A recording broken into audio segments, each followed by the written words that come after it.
प्रदेश में संक्रमण की गति धीमी पड़ रही है। 56 दिनों के बाद ऐसा हुआ जब किसी एक जिले में कोई केस नहीं आया। बुधवार को नूंह में एक भी नया मरीज नहीं मिला। अन्य 21 जिलों में 534 मरीज मिले। इनमें से 7 जिलों में 15 में से भी कम पॉजिटिव केस मिले। 24 घंटे में 38 मरीजों ने दम तोड़ दिया। अब कुल 7,64,624 पॉजिटिव केस हुए। बुधवार को 940 मरीज के स्वस्थ होने के साथ ही अब तक 7,48,186 कोरोना से जंग जीत चुके हैं। 9,497 की मौत हो चुकी है। पीएम मोदी द्वारा देश भर में 21 जून से 18 से 44 वर्ष के आयु के लोगों के लिए केंद्र से मुफ्त कोरोना वैक्सीन मुहैया कराने की घोषणा के बाद प्रदेश ने बाजी मार ली है। प्रदेश ने केंद्र से 45 प्लस वाले लोगों को मिल रही वैक्सीन डोज 18 प्लस को लगाने की मंजूरी ले ली है। अब प्रदेश में करीब 8 लाख डोज का स्टॉक है। यह अब 18 प्लस के लोगों के लिए ओपन कर दिया गया है। इस संबंध में मुख्यालय से अभी सीमाओं को भी दिशा निर्देश जारी कर दिया गया है। एनएचएम एमडी प्रभजोत सिंह ने बताया कि केंद्र से मिलने वाली डोज को 18 प्लस को देने के लिए हमने केंद्र से मंजूरी ले ली है। मदीना गांव के ग्रामीणों ने भारी संख्या में बिजली घर में पहुंचने से पहले मुख्य गेट का ताला जड़ा और सरकार और प्रशासन के प्रति नारेबाजी करके अपना रोष प्रकट किया।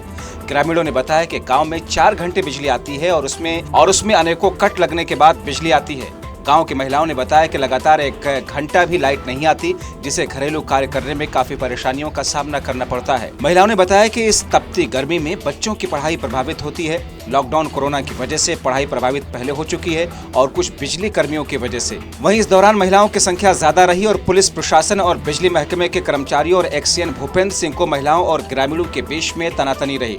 ताला लगाने की सूचना मिलते ही मौके पर पहुंचे एक्सीएन भूपेंद्र सिंह ने ग्रामीणों को आश्वासन दिया कि गांव को पूरी तरीके से बिजली दी जाएगी। जो बिजली कर्मचारियों की कमी है उसको पूरा किया जाएगा।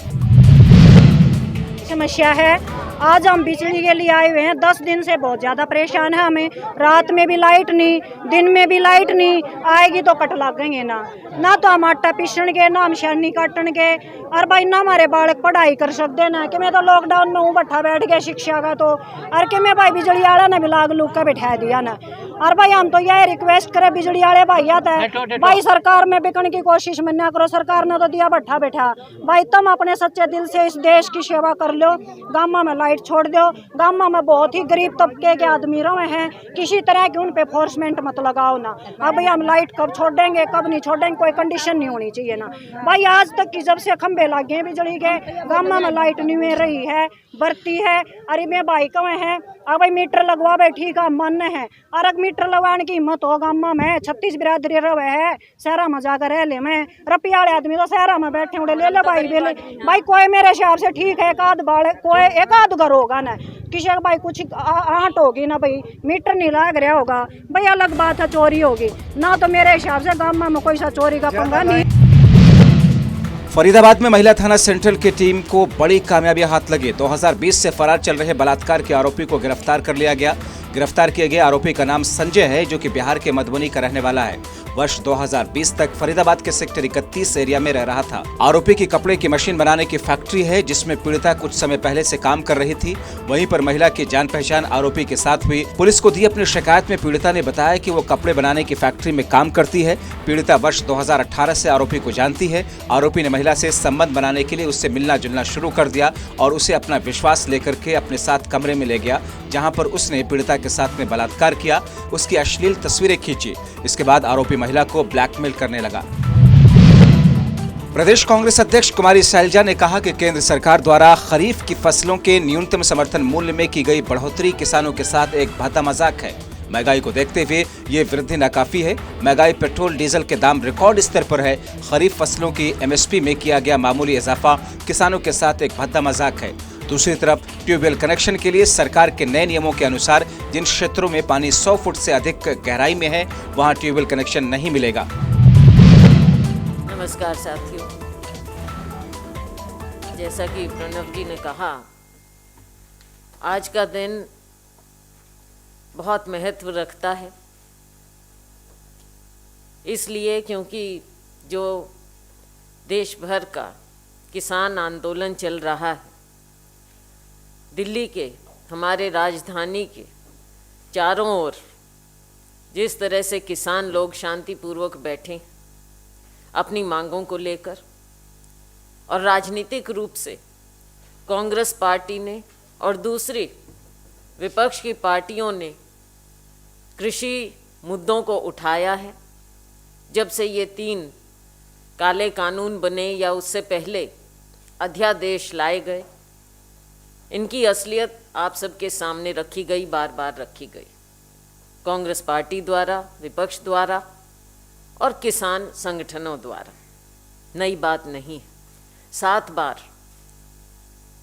बार केंद्र सरकार ने किसान संगठनों को बुलाया डायलॉग के लिए। आज फिर है, आज 30 तारीख है, नया साल आने वाला है, कड़ाके की ठंड पड़ रही है, लेकिन ऐसा लगता है कि केंद्र सरकार केवल किसानों को उलझाए हुए है अपने हठ में। जहां ये तक कह दिया जाए कि झुकने वाले नहीं हैं, तो इस चीज़ को जो प्रेस्टीज पॉइंट बना ले तो वो कैसे आगे बढ़ सकते हैं? क्या आगे बढ़ने का केवल दिखावा और ढोंग चल रहा है? नया साल आ रहा है, हमारी डिमांड भी है और हमारा अनुरोध भी है सरकार से, केंद्रीय सरकार से, कि राजहट छोड़ें, लोकतंत्र में आम लोगों की, किसानों की, मजदूरों की बात सुने। 62 करोड़ किसान जो कृषि पर आधारित है, किसान मजदूर जिसकी जीविका उस पर आधारित है, और देश भर के 139 करोड़ जनसंख्या उन पर निर्भर हैं। देश की अर्थव्यवस्था हमारे कृषि क्षेत्र पर निर्भर है। हमारी अर्थव्यवस्था तहस नहस हो गई है। तो क्या ये राजहट उचित है साथियों? बात ये है, मूल बात यही है कि आज एक बार फिर आपने किसानों को बुलाया है। हम उम्मीद करेंगे, हम आग्रह करेंगे, हम मांग कर रहे हैं कि इस सरकार को अपना हट छोड़ना चाहिए, किसानों की बात को, हमारी बात को मानना चाहिए।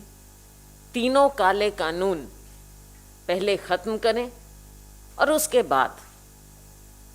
बाद नए सिरे से एक नई शुरुआत नए साल में करें। देश को सौगात दें, किसान मजदूर को नए साल की सौगात दें। 2020 अच्छा साल नहीं रहा है किसी भी प्रकार से, चाहे अर्थव्यवस्था की बात करें, चाहे कोरोना की बात करें, चाहे हमारे अन्नदाता और मजदूर की बात करें। नई शुरुआत करने का मौका है इस सरकार के पास। अपना हट छोड़कर आगे बढ़ें। जो आप हाथ आगे बढ़ाने का ढोंग कर रहे हैं, आप असली में आगे बढ़िए, अन्नदाता को गले लगाइए और इस देश को एक नई सौगात दीजिए। साथियों, आपने बहुत सी बातें इस सरकार ने कही हैं कि हम ये करने को तैयार हैं, वो करने को तैयार हैं। कभी हमारे ऊपर लांछन लगाए जाते हैं कि ये तो कांग्रेस पार्टी गुमराह कर रही। अलग अलग जगह जो भी बात, मैं हरियाणा के बारे में आपको कहना चाहूँगी कि हमारा किसान, हमारा मजदूर आज इतना ज़्यादा एजिटेटेड है, दुखी है, सड़कों पर है, जगह जगह पर, ना केवल दिल्ली के आसपास लेकिन हरियाणा भर में जगह जगह पर हमारा किसान और मजदूर बैठा हुआ है, हड़ताल कर रहा है, अपनी आवाज़ सुना रहा है। लोग उनके साथ जुड़े हुए हैं, सारा देश उनके साथ जुड़ा हुआ है। ये भारतीय जनता पार्टी सरकार का प्रोपेगेंडा कुछ भी हो, लेकिन आज के दिन जो भारतीय जनता पार्टी की सरकार है वो लोगों में अपना मत खो चुकी है। हमारे यहाँ 10 से ज़्यादा किसान अपनी जान दे चुके हैं हरियाणा के। सरकार को चाहिए आगे बढ़ना चाहिए, उनके परिवारों को मुआवजा दें, कहीं नौकरी की बात करें। किसानों को आप दिखाइए कि किसान भी आपका हिस्सा है, हमारा हिस्सा है। हरियाणा की सरकार एकदम इस बात में पीछे हट चुकी है। कायदे से हमारे मुख्यमंत्री को, क्योंकि हरियाणा कृषि बाहुल्य प्रदेश है, हमारे मुख्यमंत्री को डेलीगेशन ले जाकर माननीय प्रधानमंत्री जी से मिलना चाहिए था। हरियाणा के किसान मजदूर की पीड़ा वो माननीय प्रधानमंत्री जी को बताते, कोशिश करते उनको समझाने की, क्योंकि दिल्ली में बैठे इनको सारी बातें नीचे की नज़र नहीं आती है, बहुत ऊंचा बैठे हैं। ज़मीन की बात नज़र नहीं आती तो मुख्यमंत्री जी को जाना चाहिए था प्रधानमंत्री के सामने, हरियाणा के किसान मजदूर की पीड़ा उनको सुनानी चाहिए थी। आप देखते हैं कि हरियाणा में कितने विधायक, चाहे रूलिंग पार्टी के हों, रूलिंग पार्टी के सपोर्टिंग पार्टी के हों, निर्दलीय हों, कितने लोग आज के दिन समय समय पर अपने आप को किसानों के साथ जुड़ता हुआ दिखा रहे हैं, लेकिन ये सरकार उनकी भी नहीं सुन रही। तो सरकार को तो आप देखते हैं इनकी कार्यशैली, जो एक तानाशाह सरकार होती है, जो हर बार कोई ना कोई फरमान जारी कर देती है बिना लोगों से बात किए।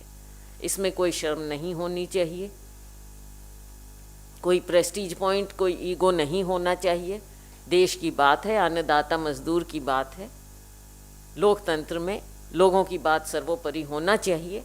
और उसके लिए सरकार को बात झुकने की नहीं है, बात जिद छोड़ने की है और किसानों को गले लगाने की बात है। आगे आने वाला समय साथियों, जैसा कि बार बार कहा गया है, राहुल जी ने कहा है, ये जो कॉरपोरेट को ये गले लगाते हैं किसान और मजदूर के बनस्पत, ये देश की अर्थव्यवस्था के लिए कोई अच्छी बात नहीं है कि कुछ लोगों को तो आप फ़ायदा दें और जो किसान है हमारा, धीरे धीरे क्या होगा, धीरे धीरे आगे क्या होगा, क्या नज़र आ रहा है।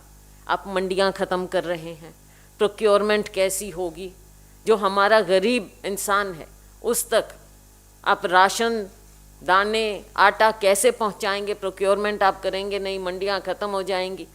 बड़े बड़े कॉरपोरेट हैं, उनके दफ्तर खुल जाएंगे, चाहे उनकी मिल है चाहे कहीं है, तो उनको रेगुलेट कौन करेगा कि किसान को क्या हो रहा है। हाँ, जहाँ तक कि कॉर्पोरेटाइजेशन की बात है, that leads to regulation. Regulation होगा तो जीएसटी है, टैक्सेशन है, ये टेढ़ा रास्ता है। आप देखेंगे पीछे के रास्ते से आगे ये टैक्स का बर्डन किसान तक भी पहुंच जाएगा। आगे आगे कॉर्पोरेटाइजेशन का मतलब यही होता है, टैक्स, मुनाफा, मुनाफे पर टैक्स। और जब पार्टनर किसान होगा उसका कॉन्ट्रैक्ट फार्मिंग के माध्यम से, तो उसका बर्डन किसान पर भी लाजमी आगे आने वाले समय में आएगा ही आएगा। तो किसान का आप फ़ायदा क्या कर रहे हैं? ना गरीब आदमी का फ़ायदा कर रहे हैं, ना किसान का फ़ायदा, ना मजदूर का फ़ायदा जो आज के दिन कार्य करता है, नागरिक का फ़ायदा नहीं, केवल कुछ चंद कॉरपोरेट लोगों का फ़ायदा। मुनाफा नहीं, मैं तो कहूँगी मुनाफाखोरी की ओर जाएगा, काला बाजारी की ओर जाएगा। जो होर्डिंग होती थी वो होगा। तो साथियों, हमारी मांग है, क्योंकि मेरा प्रदेश, हमारे यहाँ किसान बहुत ज़्यादा दुखी है। हम चाहेंगे कि हमारी आवाज़ इस सरकार, जो ये बहरी और अंधी सरकार हो चुकी है, उस तक पहुँचे और किसान को नए साल का, देश को एक तोहफा मिले। सभी अपने घर जाएं, सभी लोग पनपें, फलें फूलें और ये देश आगे बढ़े, यही हम उम्मीद करते हैं।